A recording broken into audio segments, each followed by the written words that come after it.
Stove off. ఈరోజు మనం బెండకాయ గుడ్లు పులుసు చేసుకుందామండి. చాలా సింపుల్గా అయిపోద్ది రెసిపీ. ఎవరైనా కూడా ఈజీగా చేసుకోవచ్చు. దీనికి కావాల్సినవి ఏం కావాలో చూద్దాము. సన్నగా తరిగి పెట్టుకున్న ఉల్లిపాయ, ఒక 5 పచ్చిమిరపకాయలు, అర టీ స్పూన్ మెంతులు, బెండకాయ ముక్కలు, కొత్తిమీర, 2 గుడ్లు. ఆ ఎగ్గలు ఉడకబెట్టి తీసుకుని దానికంటే ఇలాగ ఆమ్లెట్ లాగా వేసుకుని తీసుకున్నది చాలా బాగుంటుందండి. మీరు కూడా ట్రై చేయండి. దానికి కావాల్సిన ఇంకా ఉప్పు, పసుపు, కారం, చింతపండు రసం. ముందుగా స్టవ్ ఆన్ చేసుకుని పాత్ర పెట్టుకోవాలి. కొద్దిగా ఆయిల్ వేసుకోవాలి. ముందుగా మెంతులు వేసుకోవాలండి. తర్వాత పచ్చిమిర్చి వేసుకోవాలి.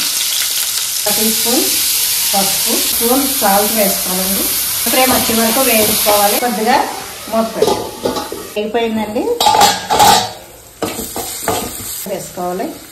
ధనియాలు, జీలకర్ర పొడి అండి, ఇది కూడా వేసుకోవాలి. వేసుకుందాం.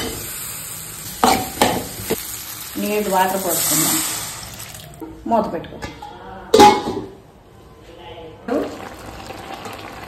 కొద్దిగా వేసుకోవాలి.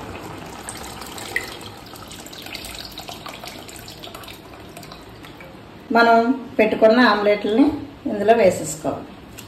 కొంచెం కొత్తిమీర తురుము చల్లుకోవాలి. మూత పెట్టుకోవాలి.